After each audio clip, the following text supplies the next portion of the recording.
هنكمل كلامنا عن حاجة بدأنا كلام فيها المرة اللي فاتت، وهي الادابتيشن. بس النهاردة هنتكلم عن المصل. بلا شك ان مفيش حد نزل الجيم وهو هدفه الرئيسي والاساسي ان هو يبدأ يزيد عضلات ويحس الموضوع ده على شكل جسمه، بغض النظر انه بيبقى مش مهتم خالص بصحته اللي بتبدأ تتحسن على المستوى البعيد من استمراره على التمرين. النهاردة هنتكلم عن حاجة مهمة جدا، وهي الماسكولار ادابتيشن، وازاي عضلاتنا بتبدأ تزيد. نتناقش في خناقات كتير قوي بنشوفها على السوشيال ميديا الفترة اللي فاتت ما بين الناس بتوع الاولد سكول والناس اللي بتتمرن بالعلم، ومين الصح ومين الغلط وايه اللي بيحصل. خلينا نعرف مع بعض كل الكلام ده. بس قبل ما ندخل في الموضوع، يا ريت ما ننساش نعمل سبسكرايب للشانل ولايك للفيديو وكومنت باكتر المواضيع اللي حابين نتكلم عليها الفترة الجاية. فيديو زي ده عشان يوصل لك بياخد مجهود جامد جدا، فما تنساش تدعم المحتوى ده بسبسكرايب للشانل ولايك للفيديو وكومنت تشجعنا ان احنا نكمل اكتر. خلينا نعرف مع بعض يعني ايه اصلا ماسل جروس او هايبرتروفي او ضخامة عضلية بشكل عام. الحقيقة ان اللي بيحصل هو زيادة في الماسل فايبر او في الالياف العضلية المكونة لكل عضلة موجودة عندك، زيادة في الحجم تحديدا. ده نتيجة لان جسمك عمل حاجة مهمة جدا وبتسمى بروتين ماسل سينسيتيز. يعني ايه بالبلدي؟ يعني جسمك بدأ يدي اوامر لعضلاتك انها تخلق وتصنع بروتين زيادة عشان تتحمل الضغط اللي هي بتحط عليها ده. ممكن الضغط ده يجي نتيجة لتمرين، يجي نتيجة لمجهود زيادة في يومك،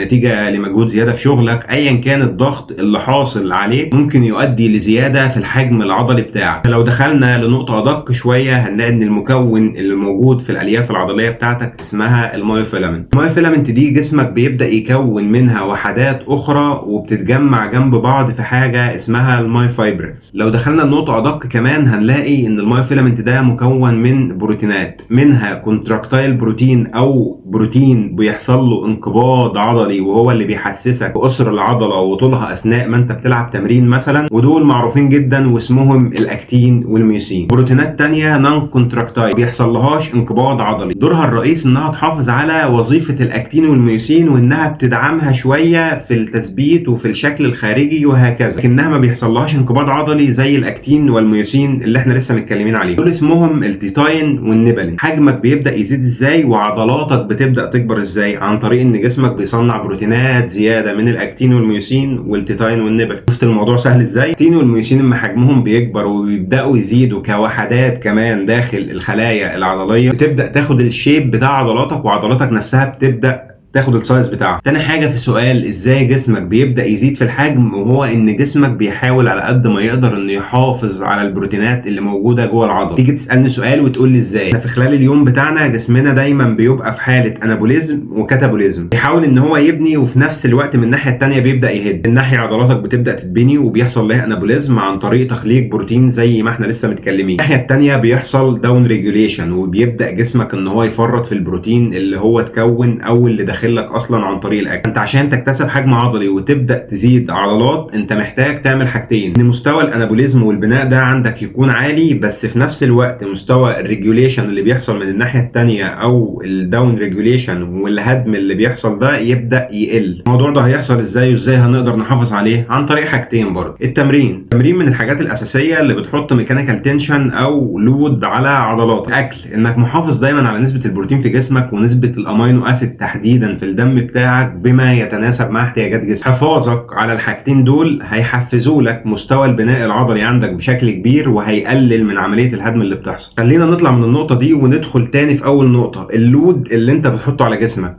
ايه اللي بيحصل اما بتتمرن؟ ازاي عضلاتك بتكبر اما بتتمرن؟ تعالوا مع بعض ندخل على الخناقات الطويله اللي بنشوفها على السوشيال ميديا، ويلا بينا. حابب اقول لك في البدايه وانك لازم تبقى عارف ان ممكن يبقى في قوه بدون ضخامه عضليه عاليه. دايما الضخامه العضليه غالبا بتكون مصاحبه بسترينث او بقوه في الجسد بشكل كبير. فاصل في النقطتين دول هي نقطه الريكفري او الاستشفاء اللي بتديه لجسمك وشكل التمرين بتاعه. طبعا في حاله ان احنا مثبتين باقي الفاريبلز الكتير اللي ممكن تاثر على زياده العضلات بتاعتنا او الاسترنس بتاعنا او ايا كان، زي الكارب اللي احنا بناكله، زي البروتين، زي الهيدريشن، زي الانابوليك ستيت اللي احنا بنفضل موجودين فيها، زي الانابوليك هرمون بتاع جسمك، زي حاجات كتير قوي. عشان تزيد حجم عضلي فانت محتاج تحط على جسمك انواع مختلفه من الاسترس: ميكانيكال ستريس او ميكانيكال تنشن، وميتابوليك ستريس او الاثنين. وانت غالبا بتبقى فاكر انك بتاثر على جسمك بنوع واحد من الاسترس، وفاكر ان انت بتطبق القاعده اللي محدش قدر يطبقها غيرك، انك وصلت انك حطيت ميكانيكال تنشن عالي على عضلاتك وزودت الاوزان وقللت العدات،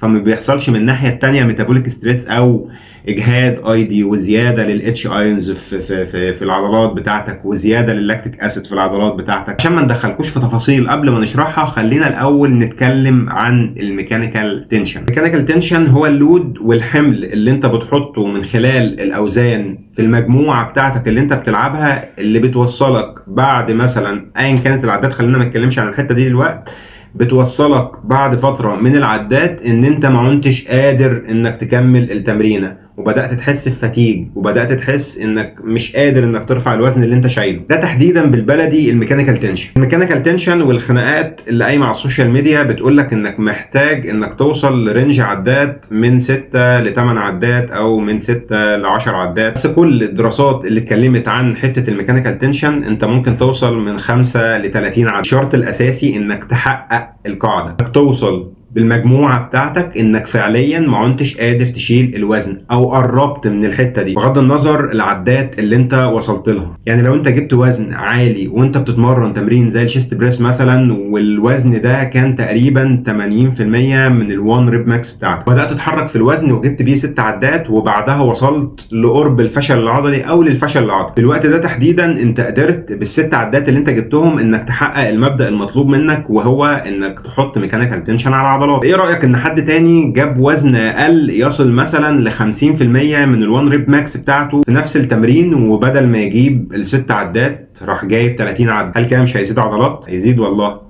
ايكوال. طالما حققنا المبدا المطلوب مننا وهو مبدا الميكانيكال تنشن على العضله، فانت فعليا هتزيد بغض النظر عن الريب رينج بتاعك او العدات اللي انت بتجيبها اثناء التمرين. يمكن لو اتكلمنا عن الراجل اللي جاب وزن 80% من ال1 ريب ماكس بتاعته ووزن عالي زي ده وبدا يجيب 6 عدات وحقق المبدا بتاع الميكانيكال تنشن، هنلاقي ان الراجل ده ممكن يزيد كسترينث وكقوه اكتر من الشخص التاني اللي راح لحته ال 30 عد. بس الاثنين في الاخر هيوصلوا لنفس الحجم العضلي من خلال الريب رينج ده ومن خلال الريب رينج ده. بس نقطه مهمه في الحته دي، لو احنا اتكلمنا مع الراجل اللي جاب 6 عدات بالوزن التقيل ده، لو هو ما قدرش يقرب للفيلير او في عدات يقدر يكملها زياده، فاحنا لو جينا اتكلمنا معاه هنقول له هات عده ولا 2، لان الوزن اللي بيشيله 80% من ال1 ريب ماكس بتاعته، الوزن عالي.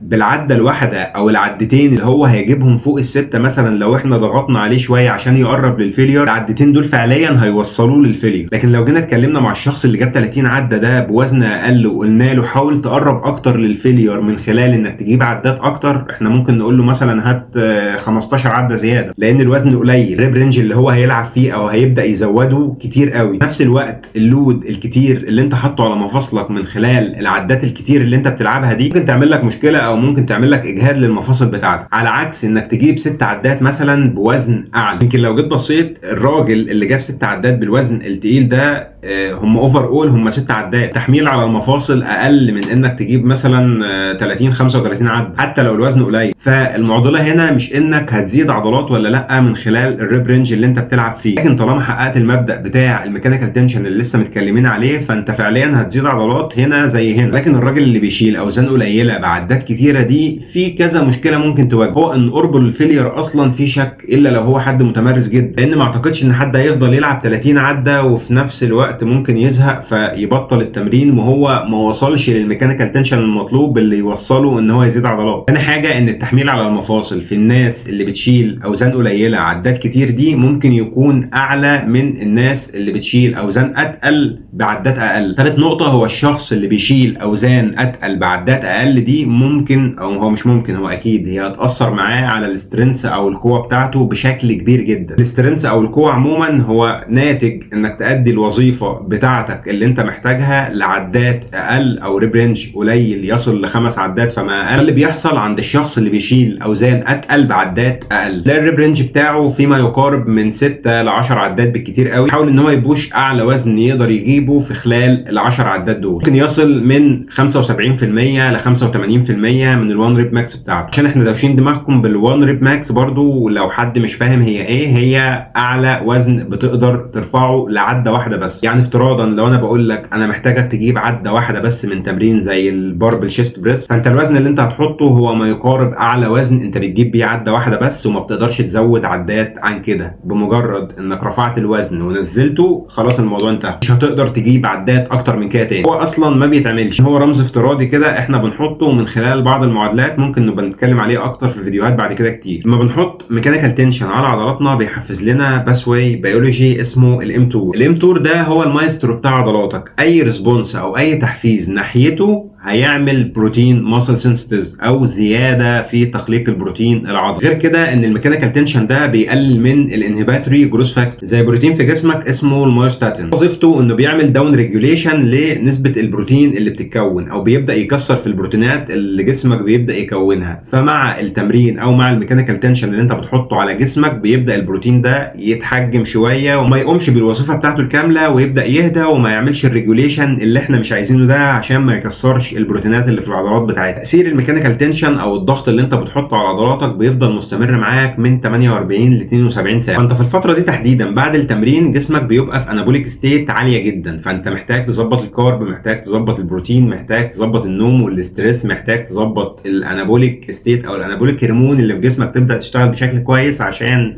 يحصل عمليه بناء كويسه او يحصل عمليه بناء عضلي كويسه في الفتره دي. خلال كل الكلام اللي اتكلمناه مع بعض ده حابين ننوه لحاجه مهمه جدا، ماسل ستيمولس فهيحصل هايبرتروفي. حطيت تحفيز على عضلاتك فغالبا هيحصل هايبرتروفي او زياده عضليه. واكبر مثال على ده الناس اللي انت بتشوفهم في الشارع، عمال المعمار والصنايعيه والناس اللي ما يعرفوش يعني ايه بروتين اصلا، هم وظيفتهم بتتطلب منهم مجهود او جهد عضلي بشكل يومي، شكل كونستانت المدة الطويلة. هتلاقي ان الحجم العضلي عندهم عالي وكويس، في حين انهم لا يعرفوا بروتين ولا يعرفوا ميكانيكال تنشن ولا يعرفوا اي حاجة اصلا من اللي احنا بنتكلم عليها دي. احترامنا طبعا للناس دي كلها، مش قصدي حاجة، انا بتكلم بس في الكونسبت او المبدأ. ان بداية من فترة تطور الموضوع والسوشيال ميديا والناس بدأت تتكلم عن التمرين وازاي نتمرن وبتاع، فالناس بدأت ما تبقاش كونستانت على برنامج او بروجرام لفترة طويلة، فعشان كده ما بيلاقوش نتائج. حد قال لهم اللو فوليوم هاي انتنستي كويس، يبدا يتمرن لو فوليوم هاي انتنستي. شافوا فيديو تاني بيتكلم عن الهاي فوليوم واللو انتنستي يبداوا يعملوا ده، لكنهم ما استمروش على بروجرام لمده طويله فعليا يشوفوا من خلالها نتائج. التشتت اللي حصل ده هو سبب رئيسي انك ما بتشوفش نتائج على جسمك بعد فترات تمرين طويله، لانك انت ما ثبتش الهدف بتاعك، ما عرفتش انت بتعمل ايه اصلا. فالهدف هنا من كلامنا واللي انا حابب اوصله لك ان انت حاول ما تتشتتش ورا الفيديوهات الكتير اللي بتشوفها. هنطلع من الحته دي وهنتكلم في نقطه محوريه. انت في تمرينك يا اما بتزود الفوليوم وتقلل الشده، يا اما بتزود الشده وتقلل الفوليوم. مش هتقدر تعمل الاثنين مع بعض. لو عملتهم فانت الهدف بتاعك هيتغير من شخص عايز هايبرتروفي وزياده عضليه لشخص بيتطور عنده القوه والاسترنس بتاعه بشكل كبير جدا ولكنه ما بيزيدش عضلات، او بيزيد بنسبه صغيره عشان نبقى ادق. ولو هو في مرحله ادفانسد قوي وواصل لحجم عضلي كويس من خلال تمرينه قبل كده، فغالبا في الفتره دي مش هيزيد عضلات اصلا. هنا بندخل لمبدا تاني مع الناس بتوع الاولد سكول الجمال، وهو ما يسمى بالميتابوليك ستريس. الميتابوليك ستريس بكل بساطه هو الاجهاد اللي بتحطه على جسمك اثناء التمرين بدون فتره راحات طويله وبشكل متسارع، تبدا وقتها تشوف عضلاتك وجسمك كانهم هينفجروا. في الحقيقه دي مش زياده عضليه حقيقيه. بتشوف في التمرين ناس بتدخل مجموعه في مجموعه في مجموعه بدون فتره راحات طويله، فتره الراحه بتاعتهم ممكن تصل ل 30 ثانيه 45 ثانيه فما اقل، بيدخلوا سوبر ست في دروب ست. الهدف الرئيسي بتاعهم انهم يشوفوا بامب عالي قوي او ضخ دم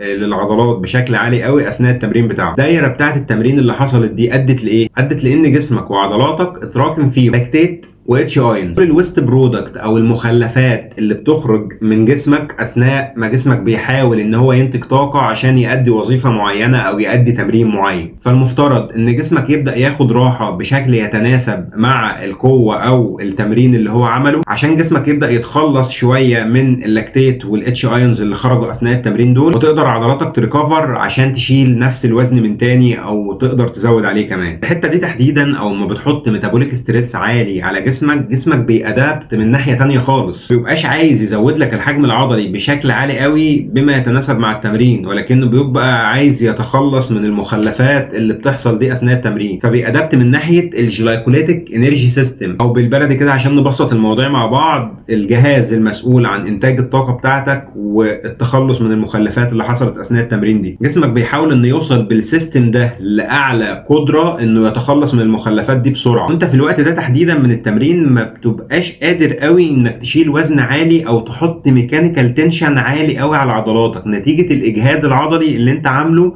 بسبب انك ما بتاخدش راحات كافيه او ريكفري كافي ما بين كل مجموعه والتانيه. فالميزان قل والميكانيكال تنشن قل، ولكن المخلفات زاد، البامب والحجم العضلي اثناء التمرين زاد. تلاقي ان جسمك اثناء التمرين هيتفرتك، هينفجر من كتر ضخ الدم، لكن بعد التمرين عضلاتك دي هتبدا تنزل تاني وهترجع لحجمك الطبيعي. قدره العضلات في الوضع اللي بنحط فيه ميتابوليك ستريس عالي اثناء التمرين بتبدا تزيد في اتجاه انها تخزن جلايكوجين اكتر، هتكون هيدريتد ومخزنه نسبه ميه بشكل اعلى. ان الساركوبلازم بتاع الخلايا العضليه اصلا بيبدا يزيد في الحجم نتيجه للانفلاماتوري ريسبونس اللي حاصل اثناء التمرين. فدي حاجات بتديك شكل عالي قوي اثناء التمرين وضخم قوي اثناء التمرين، بس زي ما اتكلمنا انك اول ما بتخلص تمرين بتبدا حجمك تنزل، لان دي فعليا ما بتكونش زياده عضليه حقيقيه، هي مجرد التهابات وميه وجلايكوجين. الناس اللي بتضغط على نفسهم في حته الميتابوليك ستريس دي اي نعم هيزيدوا عضلات بشكل كويس جدا، وشكلهم على مدار الاسبوع لو هم بيتمرنوا ومحافظين على التمرين شكلهم هيبقى ضخم وشكلهم زايد عضلات بشكل كويس، لكن بمجرد ما يبدا يوقف التمرين لفتره صغيره هيبدا الشكل العضلي والحجم العضلي اللي عنده ده كله ينزل. في الحاله دي الناس اللي بتتمرن بالشكل ده ما بتقدرش تكتسب قوه عضليه زي الناس اللي بتحط ميكانيكال تنشن عالي على عضلات، لكنها بتكتسب حجم عضلي كويس جدا اثناء فتره التمرين، هو ما يسمى بالترانزيت هايبرتروفي، زياده عضليه مؤقته مش زياده عضليه حقيقيه. فزي ما قلنا في الاول وكنا بنتكلم، هل ممكن حد يبقى حجمه العضلي عالي بس مفيش قوه او سترينث عالي في جسمه؟ حقيقه ان ممكن يحصل، بس الناس دي مكتسبين قوه عضليه كويسه، مش زي ما انت متخيل انهم ضايعين. يعني باختصار اللي بيحصل اثناء الميتابوليك ستريس، الناس بتنزل الجيم تلعب بفوليوم عالي قوي، شده متوسطه او قليله، بتقلل وقت الراحات ما بين كل مجموعه والثانيه، هدف ان يحصل لهم اجهاد على مستوى الانرجي سيستم بتاعتهم او السيستم المسؤول عن انتاج الطاقه بتاعتهم، فجسمنا ما بيقدرش يتخلص من المخلفات او الويست برودكت اللي بتنتج اثناء التمرين دي بشكل كبير، لانهم بيدخلوا بدون راحات طويله. شكلهم في التمرين بيبقى كويس جدا وضخم جدا، لكن غير التمرين الدنيا بتبقى صعبه. خلينا نسال سؤال بقى مهم جدا، انت في تمرينك لو كنت بتتمرن بفوليوم قليل وبشده عاليه، او انت في تمرينك بتتمرن بهاي فوليوم وبلو انتنستي، لو قلت لك ان انت في الحاله الاولى بتاع اللو فوليوم هاي انتنستي دي انت بتطبق بس مبدا الميكانيكال تنشن، وفي الحاله الثانيه دي بتطبق الميتابوليك ستريس، هو راجل كذاب. حقيقه انه ما حدش يعرف، لا انا ولا انت ولا الناس اللي كاتبه الكتب ولا الناس اللي عملت دراسات ولا اي حد خالص. انت في الحالتين بتطبق المبدئين، بس كل واحد عن الثاني في كل حاله بيبقى ليه افضليه شويه. عشان كده الناس اتجهت والسوشيال ميديا اتقلبت على اللو فوليوم هاي انتنسيتي، عشان المكتسبات بتاعته يمكن اكتر شويه من الناحيه الثانيه، خاصه بالنسبه لشخص لا بيشارك في بطولات ولا هدفه انه يبقى بيج رامي، الكل هدف انه يزيد شويه عضلات ويبقى صحته احسن ويبقى اقوى. المبدا الاول بتاع الميكانيكال تنشن دايما هيكسب في الحته دي، فعشان كده الناس راحت للو فوليوم هاي انتنسيتي. لو استفدت اي حاجه من الحلقه دي ما تنساش تعمل لنا سبسكرايب ولايك وكومنت، اكتب فيه الحاجات اللي محتاجنا نتكلم عليها اكتر الفتره الجايه. اشوفكم على خير، سلام عليكم.